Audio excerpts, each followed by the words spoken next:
d'appartenance à cette élection. En effet, que ce soit à titre individuel,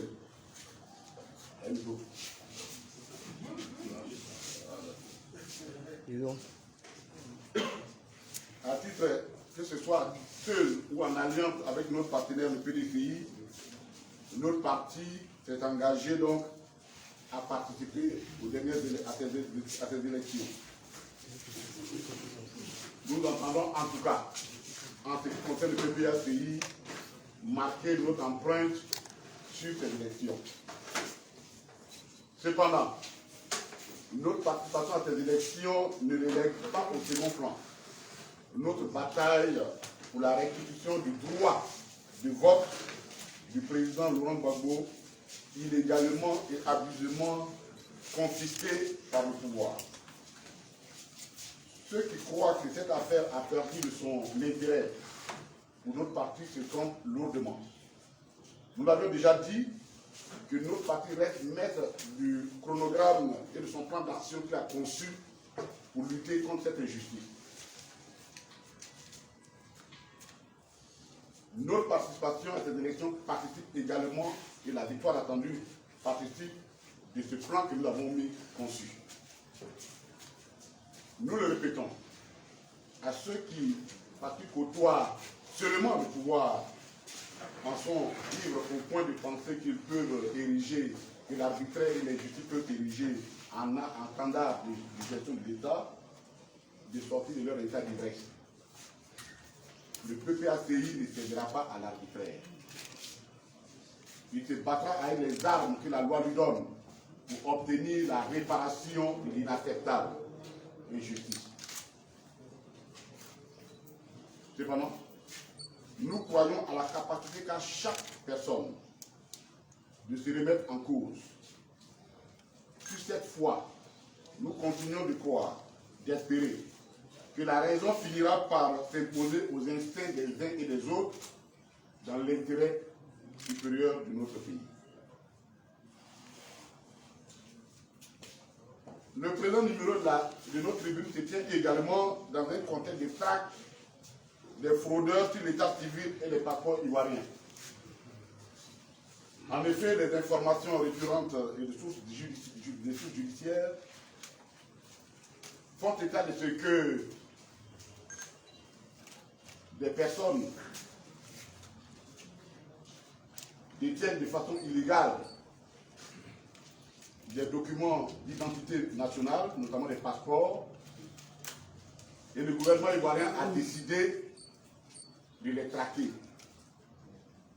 Nous voudrons ici apporter tout notre soutien au gouvernement dans cette traque. Notre parti apporte son soutien au gouvernement dans cette traque. Toutefois, le PPACI voudrait rappeler la responsabilité du pouvoir actuel, qui, alors dans l'opposition, n'a eu de cesse de combattre toutes les réformes visant à assainir l'état civil ivoirien. Ça aussi, il faut que tu saches. On vous soutient parce que c'est ce que nous voulions depuis.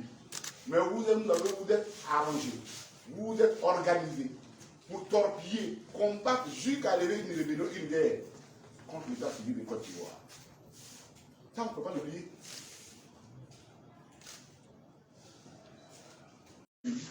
Où notre état civil se promène dans la rue, pont rouge, agité à la face de tous les régimes qui ont succédé ici depuis qu'on a bédé jusqu'à la prison de Gbagbo, et pour justifier le boulevard que les gens utilisent aujourd'hui pour avoir accès à l'état civil, notamment par mariage. C'était une exigence du RHDP et de son groupe, armé en son temps, à Makoussi. Parce qu'avant, on dirait que quand vous étiez marié à un Ivoirien, qu'on pouvait vous offrir la nationalité. À Makoussi, comme les gens voulaient absolument fermer sans faire attention, ils ont combattu et exigé que le mariage, également une femme qui épouse, comment on appelle, une personne étrangère, puis devienne ivoirienne. La personne devient ivoirienne. Oui, la conséquence, c'est que dans un pays de pauvreté, mais les mariages se vendent maintenant. Les mariages se vendent maintenant. Tout juste pour avoir la nationalité. Et on se plaint qu'aujourd'hui, il y a la traque partout. Eh bien oui, effectivement. Depuis les accords de 2015, les accords entre l'Europe et l'Afrique, les accords de Marc-Lavalette, en 2015, malgré ces accords, et qui ont donné lieu à des financements énormes aux pays africains, notamment de la Côte d'Ivoire, notre pays continue de dominer ou de fournir, de pouvoir le plus grand nombre de migrants clandestins, détenant donc des documents ivoiriens. Comment on va faire la part des choses entre l'ivraie et le vrai? C'est la conséquence directe de leurs actes quand ils étaient dans l'opposition. On regarde comment ils vont gérer ça. Parce qu'il faut bien qu'ils gèrent, c'est leurs conséquences.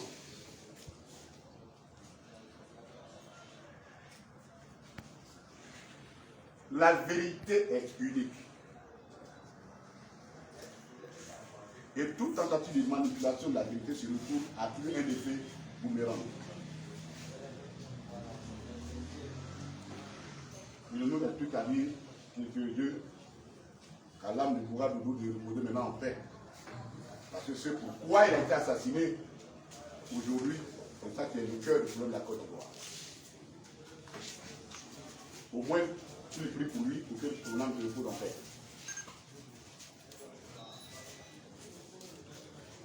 Autre information, le 18 juillet dernier, l'épouse de notre camarade Kamé Kamé a été arrêtée à son domicile le matin par des personnes armées réclamant d'une agence de sécurité de l'État, des agences de sécurité de l'État. Et ils l'ont arrêté parce que son mari n'était pas là, parce que son mari qui le visait. Il aurait tenu des propos qui sont jugés attentatoires au régime. Mais nous, le problème n'est pas là. Effectivement, celui qui commet une faute, il est bon. Si effectivement, c'est une faute.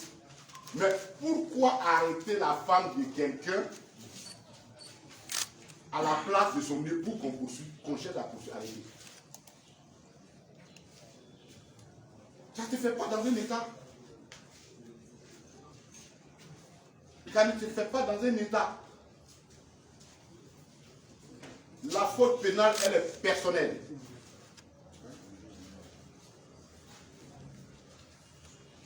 Elle ne se transmet pas par les lits.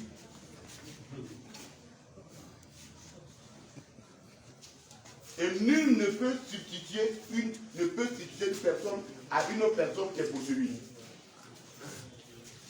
Ces gens de pratiques-là, il faut que l'État de Côte d'Ivoire, le gouvernement veille à ce que ça s'arrête. Et sur ce point, le PPAC voudrait interpeller toutes les autorités qu'un pouvoir judiciaire quelconque, un pouvoir de police judiciaire quelconque, de l'exercer avec discernement. Parce que ces gens de pratiques-là, ça enlève la mécouche de vernis de la forme républicaine que revendique notre État. On ne fait pas ça dans un pays de droit. C'est sûr d'arrêter. Il faut demander devant un juge. Et vous allez l'entrer devant le juge pour dire quoi? Non, je cherchais son mari, n'est pas là, puis je l'ai pris. Ça ne marche pas comme ça dans un État. Et ça, il faut que le ministre de l'État, le ministre de la Défense, en ce qui concerne la gendarmerie, puisque c'est le police judiciaire, le ministre de l'Intérieur et toutes les autres autorités judiciaires, y compris le procureur, doivent veiller à ce que ces gens ne pratiquent pas dans un pays. Et nous les interpellons là-dessus. L'autre remarque préliminaire, Je ne sais pas si c'est temps, si vous avez pris la route qui relie Bassam à Abidjan, par le grand carrefour d'Anani, jusqu'à derrière Waf, jusqu'à la bande d'aéroport. Vous avez dû vous rendre compte qu'ils sont dirigés un mur haut.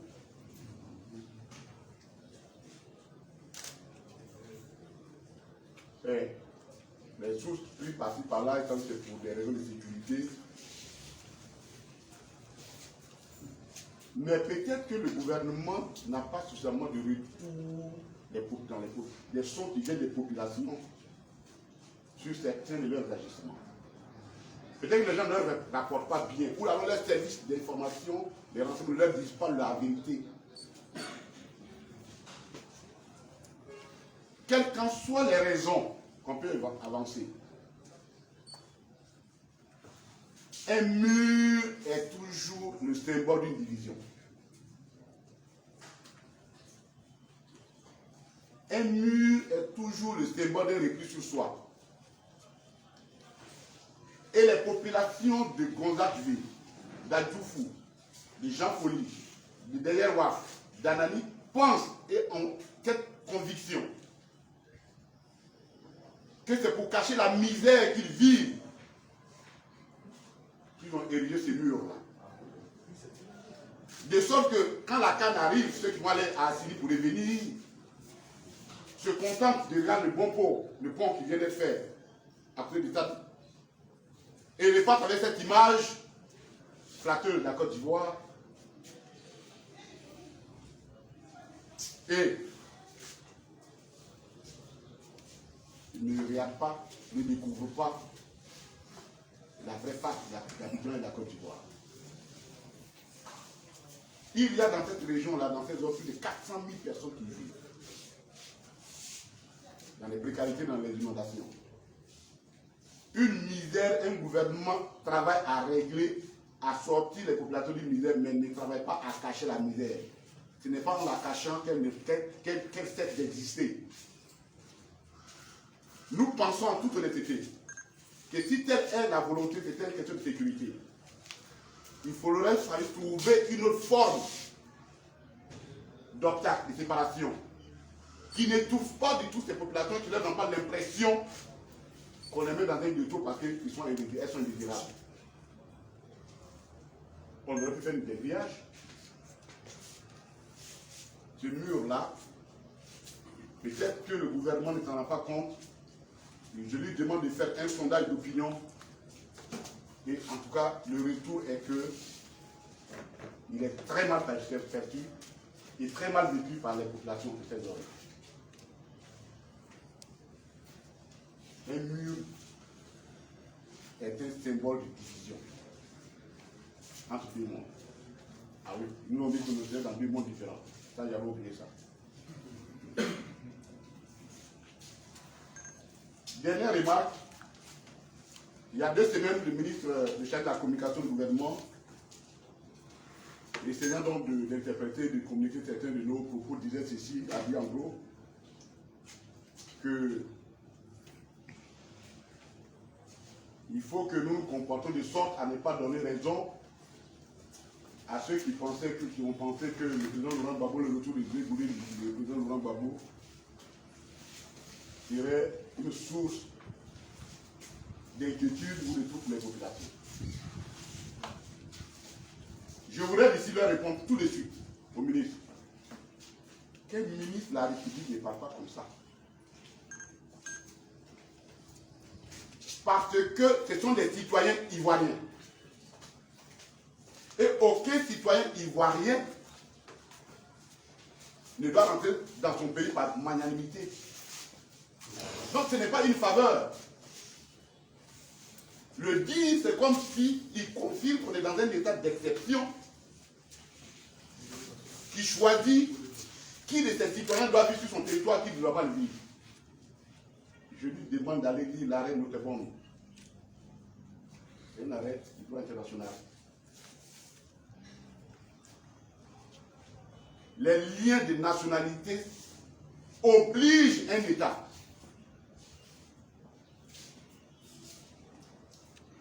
à avoir ses citoyens sur son sol. Donc, on ne peut pas dire, comme ceux-là, bon, je ne les aime pas, ou bien ils vont rester là-bas. Non. Je pense que le ministre s'est laissé tromper par ses propos. Il n'a pas fait attention à ce qu'il a dit. Mais c'est dangereux. Il n'appartient pas à un gouvernement de choisir lequel de ses citoyens doit vivre sur son territoire.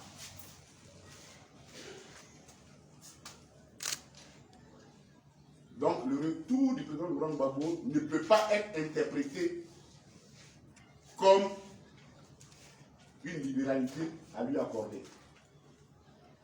C'était son droit de rentrer dans son pays, après qu'il ait été acquitté. Qu'il l'ait voulu ou pas, que le gouvernement l'ait voulu ou pas, c'était le droit du président Laurent Gbagbo. Et nous avons fermé cette parenthèse sur ça, et nous souhaitons que ce genre de propos-là ne se tiennent pas. Parce qu'ils ne font pas honneur à notre pays. Il n'appartient pas à un gouvernement de choisir lequel de ses citoyens doit vivre sur son territoire. C'est une obligation qui le dépasse, le gouvernement, et qui s'impose au gouvernement.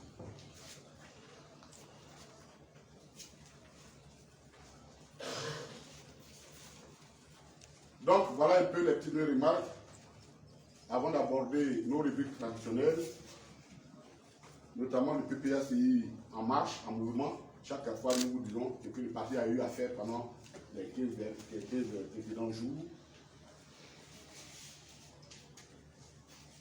Le mercredi 13 juillet 2023, le parti a reçu en audience une délégation de l'ambassade des États-Unis d'Amérique en Côte d'Ivoire. Cette délégation était conduite par le chargé des questions politiques et qui avait sollicité cette audience avec le PPACI à l'effet d'échanger avec nous sur les conditions des élections, notre perception, la perception que nous avons des élections, la situation du président Laurent Gbagbo, et ainsi de suite. La mission aussi visait à préparer la rencontre de ce soir entre le président Laurent Gbagbo et Mme l'ambassadeur des États-Unis en Côte d'Ivoire, qui a sollicité une audience au président. Et donc, elle avait envoyé son équipe en préfecture pour aller travailler, préparer cette rencontre-là. Et la délégation a été reçue par le président exécutif.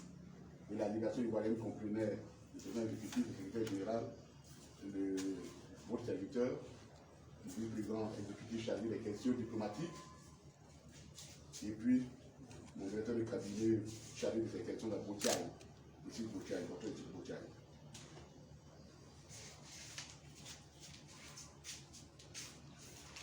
Quelques jours avant, les organisations de défense des droits de l'homme, en tout cas qui s'attachent à la démocratie, avaient également invité le PPACI à une rencontre. Toujours sur les élections. C'est ça on a fait. Les gens font les élections, il n'y a pas tout ça. Mais chez nous, les élections là, c'est incroyable. Et bon, comme on aime se frapper entre nous, on travaille avec les gens.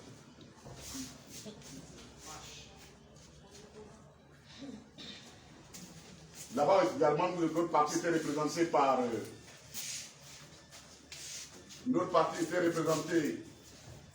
par vos serviteurs et le vice-président qui est des gens derrière.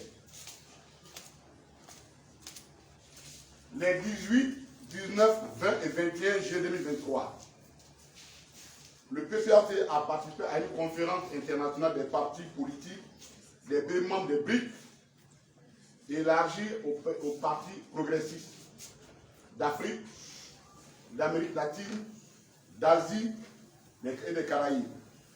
Cette conférence a eu lieu à Johannesburg et le thème de cette conférence était dialogue des partis politiques des pays BRIC, plus pour une croissance accélérée, un développement soutenu et un multilatéralisme inclusif. L'ANC qui a organisé cette conférence a bien voulu inviter à la fois le PPACI en tant que parti progressiste et le président Laurent Gbagbo en tant que figure de plus en plus de figure marquée des mouvements progressifs en Afrique. Donc le président ne pourra pas aller. Nous sommes allés, le directeur de cabinet, l'ambassadeur Emmanuel Aka, et moi-même, à cette conférence. Il a été une très bonne conférence qui a réuni une centaine de partis politiques venus des endroits que je viens de vous indiquer et qui représentaient 45 pays. Une déclaration commune a été dirigée. Nous l'avons la rendre publique dès que nous aurons reçu la question en français. Nous la rendrons publique à la Convention de la paix. Et nous avons été le seul parti francophone d'Afrique de l'Ouest qui a été invité et qui était présent à cette cérémonie. Et dit que notre parti commence à prendre de l'ampleur et c'est à nous de lui donner de plus en plus d'énergie.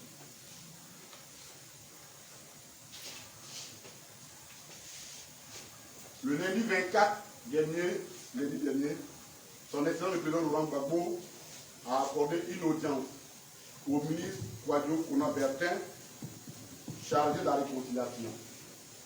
Il était venu lui présenter son programme, son projet d'organisation de la journée de la paix du 15 novembre prochain à Paris et a demandé le soutien du président Laurent Gbagbo et sa bénédiction. C'est à quoi, toujours fidèle à ta logique de paix, d'homme de paix et d'homme d'État, a accordé. Il a donné non seulement la bénédiction, mais le ministre lui avait demandé s'il était possible que certains de ses collaborateurs puissent participer aux travaux préparatoires de cette journée. Sans hésiter, le président Laurent Gbagbo a donné son accord et à ce sujet a désigné le ministre Amani Nguessan et moi-même pour que nous participions à ces travaux préparatoires pour préparer cette fête. Il est important que nous insistions là-dessus. Parce que, voyez-vous, dans ce pays-là, si nous tous, nous laissons prévaloir nos instincts, nous n'allons pas nous en sortir. Voici quelqu'un à qui on refuse même le droit minimum. Mesdames et messieurs, ce que notre parti a eu à faire ces 15 derniers jours. Maintenant, nous abordons le plan du jour. 2 points sont à l'ordre du jour pour nous, 2 sujets qui nous intéressent beaucoup. La manipulation de la Constitution et le niveau scolaire en Côte d'Ivoire. Pour le premier point, nous l'avons intitulé comme tu, la Constitution ivoirienne, une pâte à modeler du président de la République. Vous voyez un peu, les enfants, la pâte à modeler là. C'est-à-dire que vous la levez. Le matin, il dit, je vais faire girafe avec. Il fait girafe. Le soir, il dit, la girafe, à 1 heure après, ça ne convient pas. Je vais faire l'éléphant. Il fait l'éléphant avec ça. Le matin, il dit, non, ça va, l'éléphant, il est trop. Ainsi de suite. C'est-à-dire, depuis 2016, 2011, notre pays, on est rentré dans une logique où la Constitution, vraiment, est devenue une pâte à modeler. Et nous allons leur expliquer. Les faits sont là.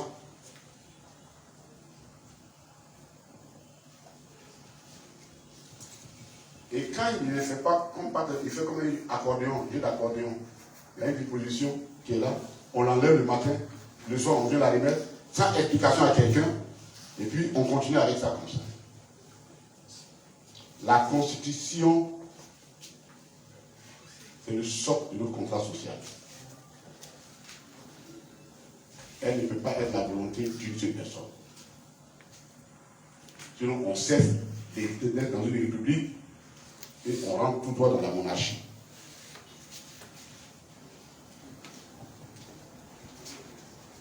On ne sait pas pourquoi, mais enfin, au niveau ceux qui ne savaient pas, mais nous on le savait, l'ont compris en 2020 que, bon, en 2016, le président Ouattara décide va prévoir d'avoir sa constitution, d'avoir une nouvelle constitution en Côte d'Ivoire. Cette constitution est votée le 30 octobre 2016 et promulguée le 8 novembre 2016.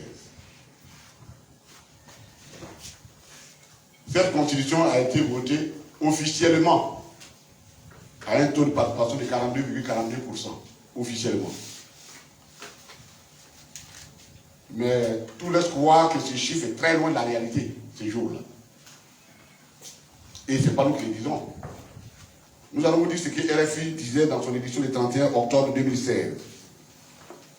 On ignore encore le taux de participation officielle au référendum constitutionnel organisé ce dimanche en Côte d'Ivoire, mais le sentiment général est que la participation n'était pas au rendez-vous. Ça, ce n'est pas Koné Katina qui le dit, en effet, qui dit ce que RFI a dit le 31 octobre.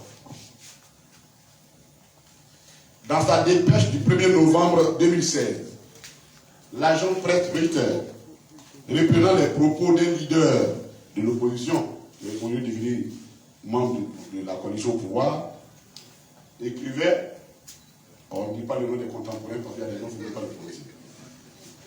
La participation a été truquée. Elle ne correspond pas à la réalité. La participation était bien en dessous de 10%.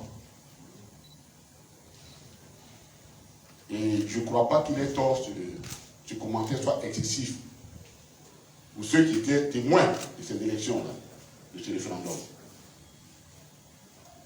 Dans tous les cas de figure, après la chirurgie esthétique menée par la CEI, on a fait sortir quelque chose d'acceptable, de semblable, acceptable, et on a dit que c'est 42,42%. Mais encore ça, c'est en dessous des 56% du taux de participation de la Constitution de 2000.